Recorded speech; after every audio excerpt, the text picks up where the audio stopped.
Hi, I'm Marvic Hufana. Today we're tackling biodiversity.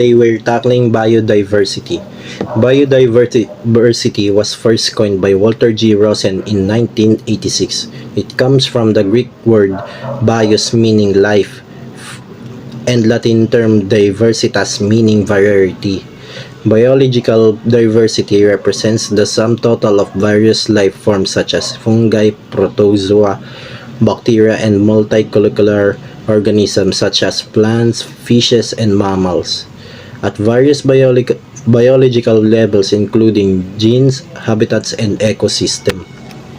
The initiative study on biological diversity at Rio de Janeiro, Brazil in 1992 that was actively attended by according to the International Union for Conservation of Nature (IUCN) in 1998, biodiversity is a variety of species of their population, the variety of species of their life forms, the diversity of the complex association with species with their interaction, and the ecological process which influence perform. Types of biodiversity. Number 1 is species diversity. Diversity is a measurement of biodiversity in a particular ecological community. It characterizes the species richness or number of individuals per species, and also in the distribution or evenness of species. Species diversity is a standard that can be utilized to evaluate the condition of ecosystem. Number 2 is ecosystem. The different types of ecosystems such as terrestrial and aquatic, natural or artificial, are sustained due to their strategic geographical locations on Earth. Temperate regions are home to the deciduous forests where trees are adapted to the changing of the four seasons, while the equatorial regions have the tropical rainforests which are exposed to the wet and dry season. Thus, plants that thrive in the Arctic regions differ greatly in their adaptive characteristics as compared with those in the tropics. Last is genetic diversity. Genetic diversity during reproduction, the fertilized egg cells, involves a series of cell divisions that produce an individual with a distinctive assemblance of genes. No individual members of any population, except identical twins which originate from a single egg, are precisely identical in their genetic makeup. Moreover, the larger a population's genetic diversity, the more likely it is to develop specific characteristics that permit it to adjust to new environmental pressure such as climate change or disease. In contrast, for those with a low degree such as pressures might drive a population to extinction. Hello guys, my name is Steven Hill Arorehana, age 18 years old and from Santa Rita, Bacnotan, La Union. Your topic today in the interaction of the three types of biological diversity.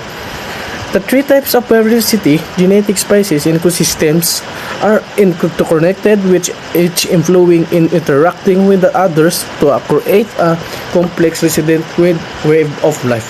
Genetic diversity provides the raw material for species to adapt. Species diversity describes the variety of species with ecosystems.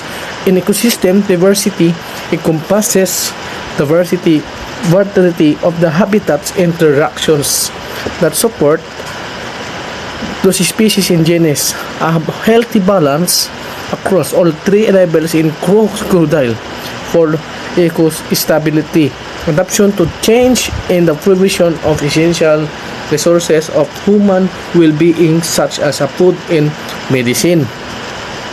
Next, the part 2, the introduction of the three types of biological biodiversity. Biological biodiversity refers to the variety of the life on Earth, and it typically divided into three levels. Number 1, genetic diversity. Number 2, species diversity. Number 3, ecosystem diversity. Next, genetic diversity. This refers to the number one, genetic diversity. This refers to the variety of genes with a species. It allows a population to adapt to changing environment, disease-resistant climate tolerance. Higher genetic diversity in a species make it most resilient, which is a turn support species diversity by helping that species survive in an ecosystem. Number two, species diversity. This is the variety of species within a habitat or region. Different species play different roles in an ecosystem. Producers, consumers, composers for forming a balanced web of interaction like pollution, prediction, and nutrient cycling. And a high level of species diversity enhances ecosystem stability and function supporting ecosystem and diversity. Number 3. Ecosystem diversity. This is the variety of ecosystem in the area, e.g. forest, deserts, wetlands. Different ecosystem under different environmental condition which allow for a range of species and genetic diversity to exist. Healthy ecosystem provide habitats and influence in the evolution and survival of species and their genetic traits. Good morning everyone, my name is Fatima and Lopez from San Jose Luna, La Union. Today we will be discussing about the biodiversity hotspot. To qualify as a biodiversity hotspot, a region must meet two strict criteria. It must have at least 1,500 vascular plants as endemics, which is to say it must have high percentage of land life found nowhere else on the planet. A, a hotspot, in other words, is irreplaceable.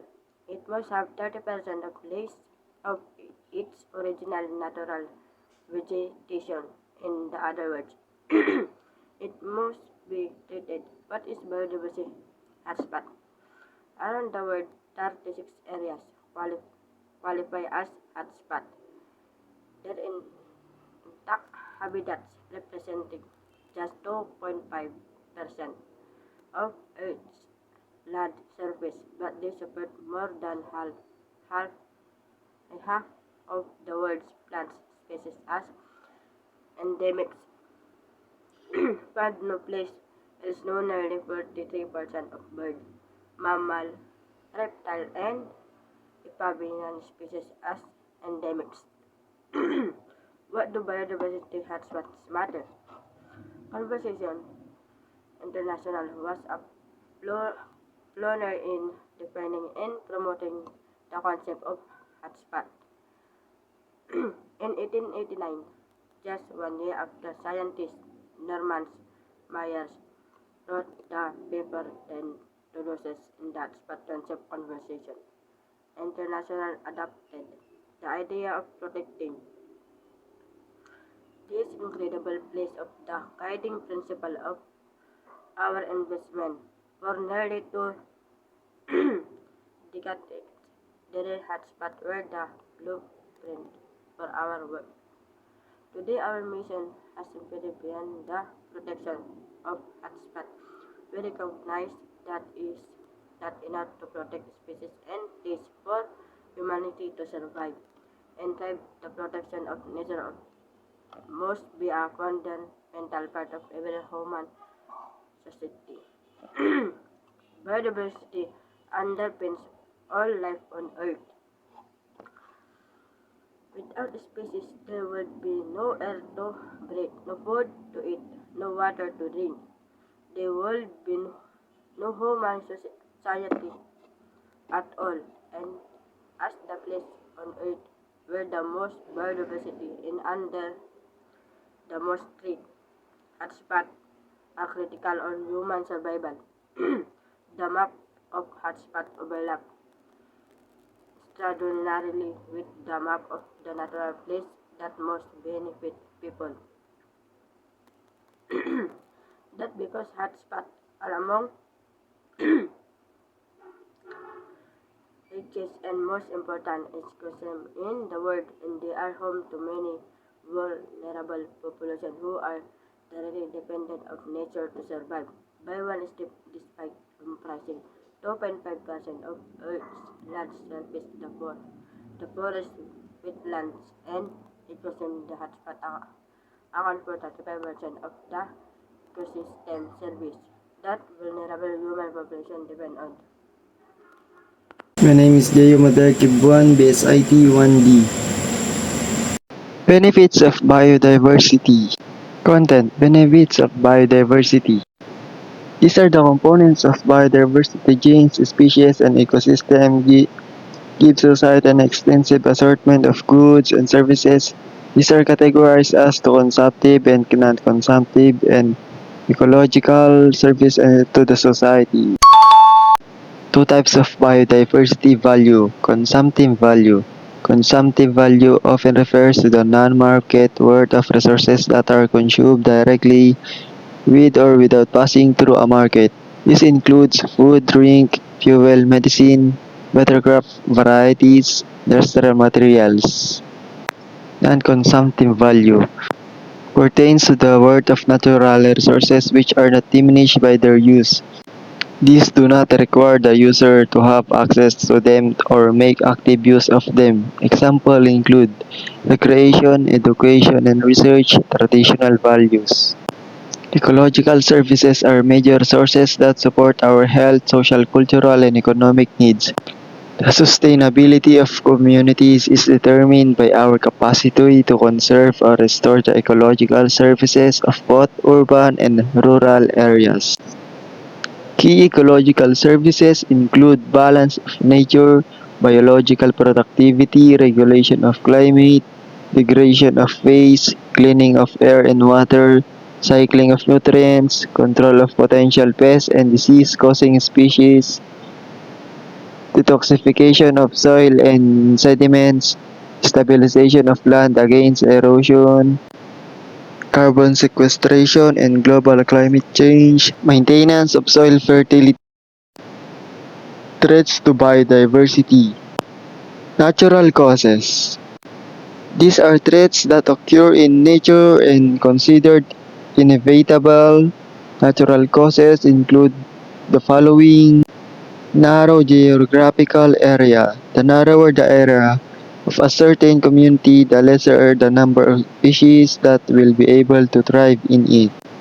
Low population. The lesser the number of individuals to procreate, the lower the biodiversity in area.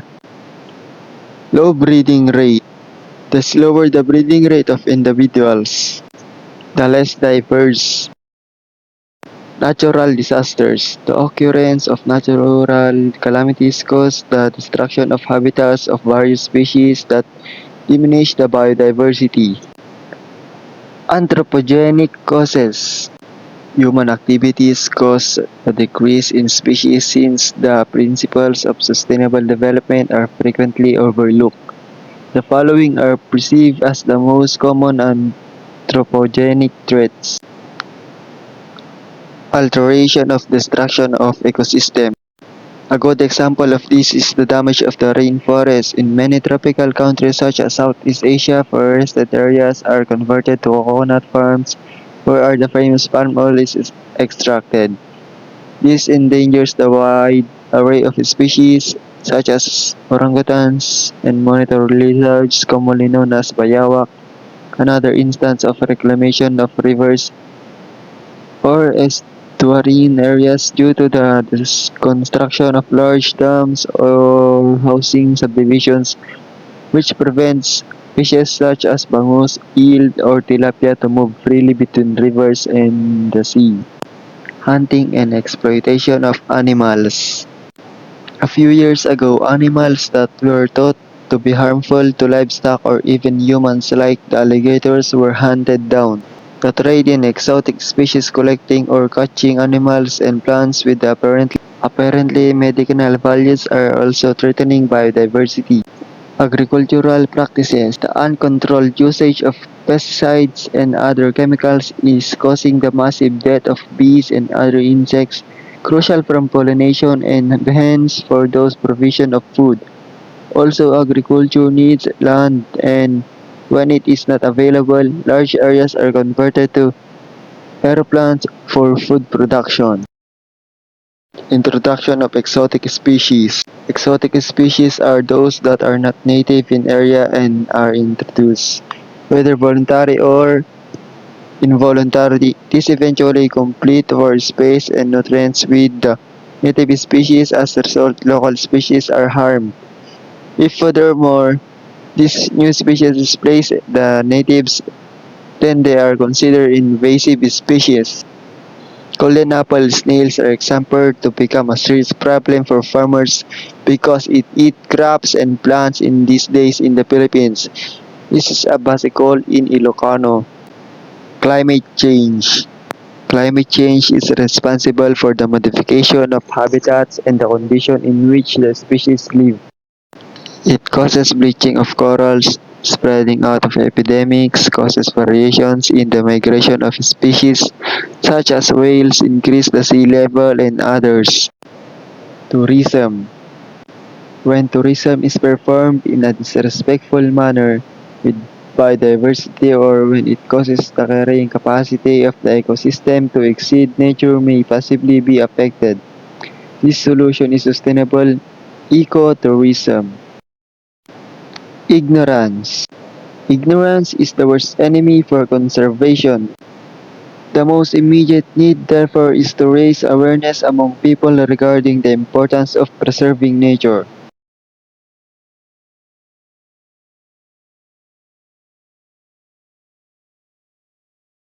Good morning everyone, my name is Sarson Dilongkad LC Karimi. I'm here today to present our report, Endangered and Extinct of Animals and Plants. Endangered Animal and Plants. Antlion manatee.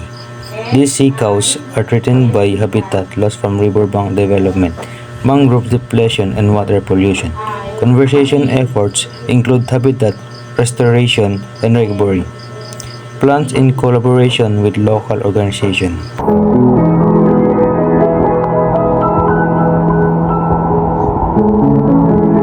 Grecian dog lord.